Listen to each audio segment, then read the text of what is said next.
Salut les coureurs, salut les triathlètes. On part faire ma séance du jour à 15 jours du marathon de Milan. Alors, j'ai prévu de faire 60 minutes allure marathon, un petit peu pour voir où j'en suis. Au niveau de l'allure, je me suis pas donné vraiment d'allure puisque je vais courir entre l'allure de la coureuse que je vais accompagner à Milan, c'est-à-dire aux alentours de 4,10 et mon allure marathon à moins 3,55. Il y a beaucoup de vent, donc je verrai un petit peu comment sont mes jambes. Encore une préparation pour le marathon de Milan que j'ai pas réussi à faire. Et en fait, je viens de me rendre compte d'une chose, c'est assez rigolo quand même, c'est que ça fait au moins 15 ans que j'ai pas réussi à préparer un marathon de printemps correctement. Il n'y a pas une fois où je suis capable de me mettre en forme. Et en fait, c'est très simple. C'est que je n'arrive pas à m'entraîner l'hiver. Alors, quand je dis je n'arrive pas à m'entraîner l'hiver, c'est pas que je m'entraîne pas, et j'arrive à courir 100 km, 120 km, c'est pas le problème. C'est j'ai pas envie. Donc, je me force. Je prends pas vraiment de plaisir à faire les séances quand il fait mauvais. Je déteste ça. Donc, je fais beaucoup de tapis, ce qui est quand même moins intéressant puisque les ischios travaillent pas. Ensuite, j'ai tendance à me blesser un peu plus l'hiver également. Donc, souvent des préparations coupées. Mais le pire de tout, c'est la bouffe. En fait, l'hiver, j'ai pas envie de me priver. Parce que moi, pour arriver à courir les marathons au top de ma forme, il faut vraiment que je me prive. Alors là, je mange plus de bêtises depuis des semaines, mais j'arrive pas à réduire les quantités. Donc je continue à manger suffisamment pour pas avoir faim. Et résultat, je vais arriver au marathon de Milan. Alors je vais même pas me peser, hein, mais je pense que je suis à 75 kilos, voire même un tout petit peu plus. Alors pour l'allure à laquelle je vais courir, ça va aller très bien. Mais si j'avais voulu courir à bloc, il fallait que je sois à 71, dans le pire des cas à 72, et je n'y arrive pas. Donc j'ai pris une décision claire et nette. J'aime bien courir 2 marathons par an, voire même plus. Mais 2 marathons où je me fais du mal, où j'essaie de performer. Et c'est terminé. Je ne ferai plus jamais ça sur les marathons de printemps. C'est terminé. Donc si je veux courir 2 marathons pour performer, ça sera un marathon de fin d'été et un marathon de fin d'année. Alors en fin d'année, il n'y a pas vraiment le choix.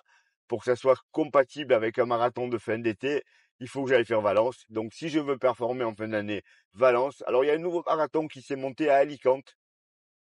Je vais regarder, parce qu'on ne sait jamais, l'Espagne c'est quand même vraiment top. Mais voilà, dans le futur, ça sera ça. Marathon de Valence, un peu comme un pèlerinage, puisque j'y vais chaque année quasiment. Même si les 2 dernières années, je l'ai pas couru. J'avais les dossards, mais je l'ai pas couru. Et donc un marathon de fin d'été. Et là, il y en a quelques-uns. Il y a notamment le marathon de Berlin. Alors, je veux pas faire chaque année Berlin-Valence. Ça serait quand même un peu chiant. Mais en tout cas, il y a de fortes chances que je le fasse régulièrement. Après, au printemps, je peux aller faire un marathon, mais sans vouloir performer. C'est-à-dire, je m'entraîne un peu, je m'entraîne beaucoup, je m'entraîne comme je veux, mais je me mets pas de pression de la performance, parce que pour ça, ça sous-entend 2 gros entraînements, la diète, et j'y arrive plus. En fait, l'hiver, j'ai pas envie. J'ai pas envie. Puis je déteste vraiment, je vous l'ai déjà dit, hein.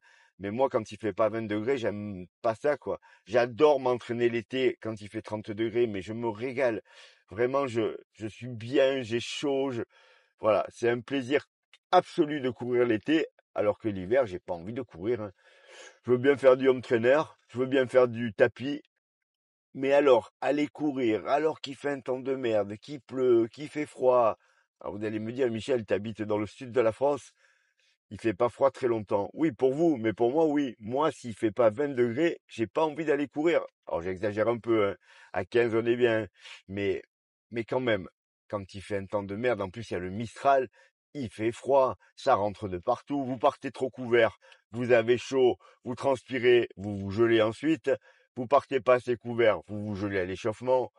Enfin, pour moi, c'est pas compatible. Voilà. Donc vraiment, donc je pense qu'il n'y aura plus jamais d'objectif sur des marathons de printemps. Terminé cette fois, j'arrête. Milan, ça fait 4 fois que j'y vais. Et les 4 fois, je suis arrivé soit blessé, soit malade, soit trop gros, soit pas en forme. Ça va être la 4e et ça va être pareil que d'habitude. Alors j'arrive quand même à sortir des perfs, hein, sympathiques. J'ai dû faire 2h53 à Milan en étant dans un état comme ça, hein. J'ai même fait des podiums de catégorie quasiment à chaque fois à Milan. Mais parce que le niveau était pas super haut. Mais je m'étais toujours dit, tu vas aller à Milan, tu vas faire 2h45 là-bas, ou moins que ça, parce que le parcours, il est idéal. Et là, ça sera encore pas ça. Et puis, je vais arrêter. C'est pas pour moi. Je vous dis ça pourquoi? Je vous en ai déjà parlé. Quand vous vous inscrivez à un marathon, réfléchissez si c'est compatible avec vos envies, avec les moments où vous aimez courir. Quelqu'un qui aime pas courir l'été, il faut pas qu'il s'inscrive à Berlin, c'est sûr. Quelqu'un qui part un mois en vacances au mois d'août sur un bateau, faut pas qu'il s'inscrive à Berlin. Ça paraît évident, mais pourtant, vous êtes nombreux à pas tenir compte de ça. J'en parlais l'autre fois.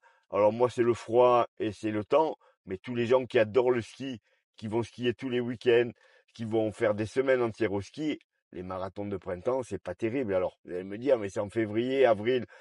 Effectivement, ça peut se faire, mais vous pouvez vous faire mal. Et puis, vous n'avez pas forcément envie de faire votre sortie longue. Vous êtes obligé de la faire la semaine, etc., etc. Donc, moi, je pense que vraiment, c'est primordial de bien choisir son marathon en fonction du moment où on se prépare pour le marathon. Plus que la température qui fait le jour du marathon. Parce que je pourrais aller courir le marathon de Milan, même s'il fait froid, si j'avais pu m'entraîner dans la chaleur. Bah, on se couvre un peu plus que d'habitude, et puis c'est une course. En course, on n'a pas froid, on s'en fout un petit peu du temps, hormis s'il fait -5, hein. Mais voilà. Mais par contre, la préparation, ben oui, il faut la faire à des moments qui me conviennent pas. Donc c'est terminé, je ferai plus ça. Donc pour aujourd'hui, je vous disais, je vais faire 30 minutes d'échauffement, et ensuite, je pense que je vais faire 60 minutes si j'y arrive allure marathon.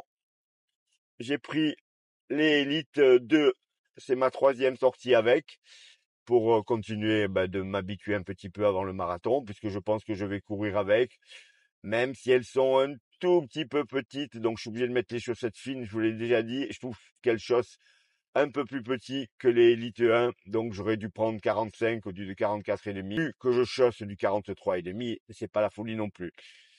Donc la séance entre 4,10 et 3,53, 3,54 en fonction du vent que je vais me prendre dans la figure parce qu'il y a beaucoup de vent aujourd'hui et puis en fonction de mes jambes. Alors je pars à jeun comme d'habitude, mais cette fois j'ai pris 2 gels Mortine avec moi. Il est possible que j'en prenne un après l'échauffement, juste pour me réhabituer au goût du Mortine puisque ça fait un moment que j'en ai pas pris.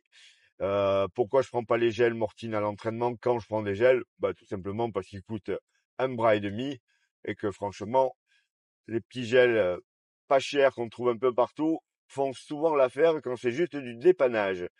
Voilà, je me rends sur ma piste cyclable habituelle, comme ça j'ai mes repères, et puis je vais vous filmer ça, et comme ça vous allez pouvoir suivre l'allure et le petit débrief après la séance. Bon, l'échauffement est terminé, il y a beaucoup de vent. Là, je vais avoir vent favorable au départ, mais après j'aurai vent défavorable. Donc ça Alors, va je pas être pars dans simple, mais on mon va faire faux avec. plat légèrement descendant avec en Allez, plus le on est vent parti. favorable. Ce qui me permet de me caler à la bonne allure de ma cible marathon pour moi très rapidement. Je fais toujours le maximum de répétitions dans ces cas-là, le vent favorable. Pourquoi? Parce que mentalement, c'est beaucoup plus facile. Si vous vous retrouvez vent défavorable, vous avez beau savoir qu'il y a le vent défavorable, ça vous plombe le moral. Et là, je pars à la bonne allure, je me rends compte que je suis plutôt bien à 3,55 et ça me rassure énormément. Et en fait, je vais laisser glisser comme ça et continuer à cette allure. En aucun cas, je vais me mettre à l'allure de ma coureuse à 4 minutes 10 au kilo, car j'en ai absolument pas besoin. Je vais faire la totalité de la séance quasiment à cette allure. Vous voyez en haut à gauche ma fréquence cardiaque qui monte tranquillement, sachant que la cible, quand je suis en pleine forme, elle est aux alentours de 160, mais pour ça il faut que je sois à 71 ou 72 kilos. Là, comme je vous l'ai dit tout à l'heure, je pense être à plus de 75, donc forcément, ça monte un petit peu plus, mais franchement, c'est déjà très très bien et surtout, je me sens vraiment bien.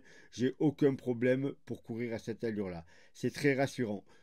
Je vous redonne mon avis sur les Elite 2. Dès qu'on accélère, c'est vraiment des chaussures incroyables. Et ensuite, quand on ralentit, elles sont tellement souples qu'on se retrouve avec des chaussures de footing. Donc je valide vraiment la Saucony Elite 2.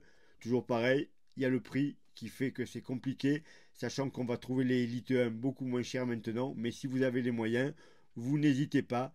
Comme je vous le dirai plus tard, je trouve qu'elle chausse un peu petit, donc n'hésitez pas à rajouter une demi-pointure. Je pense que vous trouverez ça beaucoup mieux. Donc là, je vais vous filmer les 3 premiers kilomètres. Et puis ensuite, je vous refilme un petit passage où je crois j'arrive au 10e kilomètre. 10e kilomètre que je vais franchir en moins de 39 minutes, comme si j'étais en pleine forme. N'oubliez pas que j'ai un peu le vent favorable et que ça m'aide quand même énormément. La dernière partie, je vais faire demi-tour et j'aurai le vent défavorable et ça sera bien entendu beaucoup plus difficile, vous vous en doutez. Là, je vais passer au 10e kilomètre avec un chrono de 38,57, qui est tout à fait compatible avec mon allure marathon. La fréquence cardiaque, comme vous pouvez le voir, elle est un petit peu haute pour ces allures-là, mais vraiment à peine. Et vu mon état de forme, vu mon poids, c'est très très correct. On se retrouve sur les 5 dernières minutes, donc je maintiens l'allure et là vous voyez que ma fréquence cardiaque elle est en train de monter un petit peu. Je vous l'ai expliqué tout à l'heure, là je suis face au vent.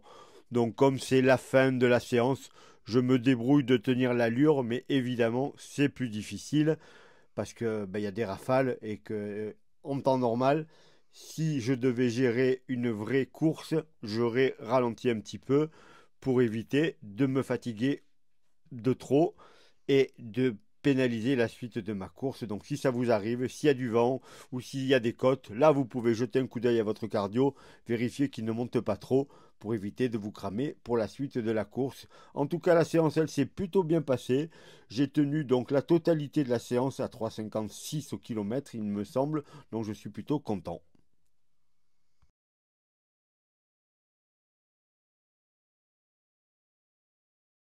Ah ben voilà, c'est fait. 15 300 en 1 heure. Donc à mon allure marathon, on va dire cible, si j'étais en forme, j'avais les jambes. Alors il y a du vent favorable sur 10 km sur les 15. Mais écoutez, je suis plutôt content. Je pense que à 4 kilos pour Milan, ça devrait me laisser une marge suffisante pour courir plus longtemps que le semi auquel je pensais passer. Donc, non, plutôt pas mal. Bon, maintenant, j'ai 7 km pour retourner à ma bagnole. Footing de récup et puis le petit débrief après. Bon les coureurs, le petit débrief de la séance, donc 30 minutes d'échauffement entre 11 et 12 à l'heure. Ensuite, donc j'ai fait 15 km, donc 10 km vent dans le cul et le reste vent de face. Donc j'ai mis environ 1 heure pour faire 15,3 km. Donc j'ai couru à 3,55, 3,56. Donc je suis plutôt content. Ça prouve que je suis en train de retrouver la forme parce que je suis loin d'être à mon poids de forme. Et donc c'est très rassurant pour mon marathon de Milan en accompagnement de ma coureuse la semaine prochaine ou quand je vais passer à 4,10, j'aurai vraiment une petite marge parce que comme je vous l'ai expliqué l'autre jour, quand on fait le pacer pour quelqu'un, il faut avoir une petite marge, sinon c'est trop compliqué. Au niveau des chaussures, donc Elite 2, alors très très bonnes chaussures, c'est évident parce que je sens qu'elles avancent toutes seules. J'ai juste un petit bémol, l'avant, je vous ai expliqué que l'avant était très rigide et moi j'ai un petit peu mal. J'ai pas l'habitude de tant de rigidité. Alors je vais un peu les assouplir, je pense, en appuyant dessus, en mettant une pince dessus pour vraiment assouplir un petit peu la partie, la mini coque. On dirait presque des chaussures de trail, je trouve. Après, j'ai pris du 44,5. J'aurais dû prendre du 45, c'était plus simple, mais bon, maintenant je les ai, on va faire avec. Elles sont pas trop petites, mais comme j'ai le gros orteil qui remonte, il frotte là-dessus, donc c'est un petit peu compliqué. Ensuite, j'ai le tendon d'Achille à gauche qui est vraiment très douloureux. Comme je vous ai expliqué, c'est pas le tendon, c'est l'insertion du tendon, c'est vraiment sous le talon. Alors quand je cours vite, je le sens quasiment pas, ça me gêne, mais l'effort fait que ça passe. Par contre en footing c'est l'enfer et là je sais que pendant 2 heures je vais avoir du mal à marcher.